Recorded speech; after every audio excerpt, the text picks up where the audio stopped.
Don't do the 13th floor ritual. I've always been drawn to the darker corners of the internet. Not like the dark web, just obscure websites and blogs with no users. That's how I stumbled upon the 13th floor ritual. It was just posted on this random website, but it promised an experience unlike any other.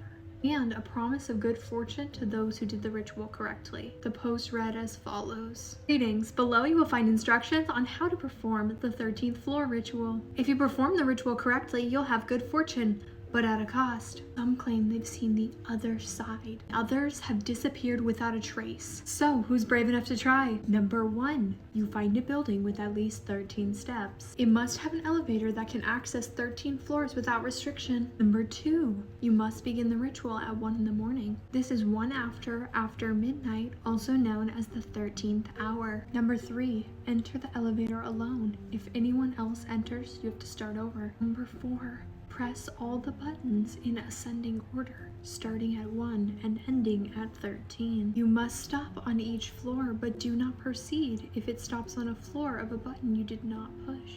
Number 5, when you reach the 13th floor, the doors will open to a hallway that doesn't exist in our realm. You may see figures in the distance. Do not interact with them whatsoever.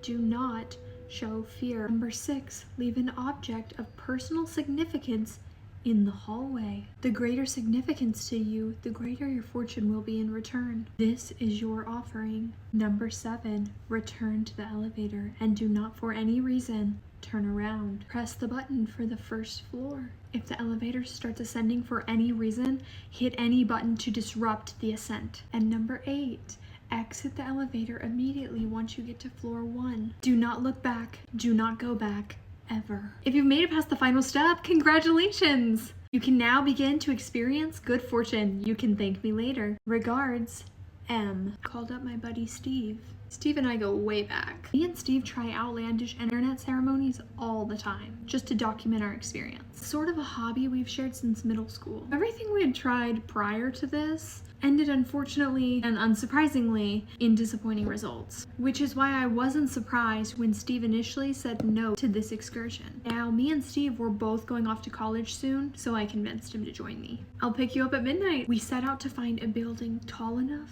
old enough, and most importantly, abandoned enough to perform this ritual. It was 12:40 when we decided on the building we were going to use. It was old, worn out, had 18 floors, and was built all the way back in the 1930s. We were a little worried that it was going to be locked, but I gave the door a push and it opened easily. Now, the game only required one person in the elevator, so I told Steve, remember, meet me up the stairs on each floor. I stepped in the elevator and pressed the button to the first floor. I could hear Steve's footsteps getting further and further away as the elevator door closed. As the elevator began its ascent, I couldn't shake the feeling that something was watching me. I found myself glancing nervously at the mirror, thinking that I was seeing a shadowy figure behind me. But of course, there was nothing, just my own pale reflection staring back at me. And then the doors finally opened at the first floor. I was so relieved to see Steve standing there waiting for me. I told him everything was okay, and I pressed the button to go to the second floor. The doors closed and the elevator continued its journey.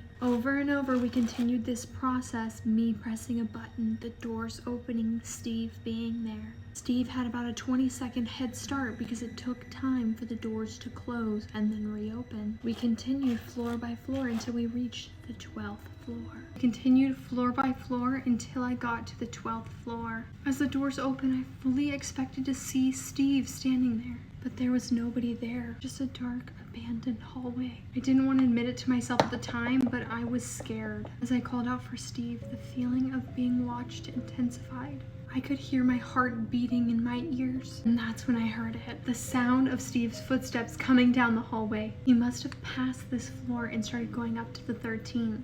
I took a deep breath and pressed the number 13. And even though I knew this internet post was probably just a prank, I felt a shiver run down my spine as the elevator doors closed. To me, the ascent felt slower this time, almost like the elevator was reluctant to reach its destination. When the doors finally opened, I was greeted by pitch blackness. The other floors had been dark, sure, but there was at least light coming through the tall glass windows from the outside of the building.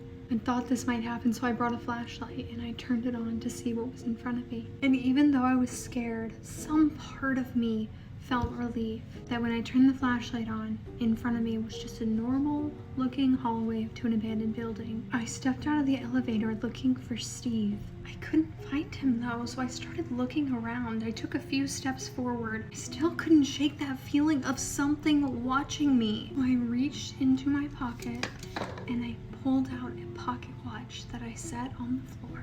It was my offering. It was my grandfather's watch and it meant a lot to me. I told myself that if nothing happened, I would come get the watch next weekend. I didn't want to just leave it behind. But as I turned back to the elevator, I froze dead in my tracks. The elevator door was gone.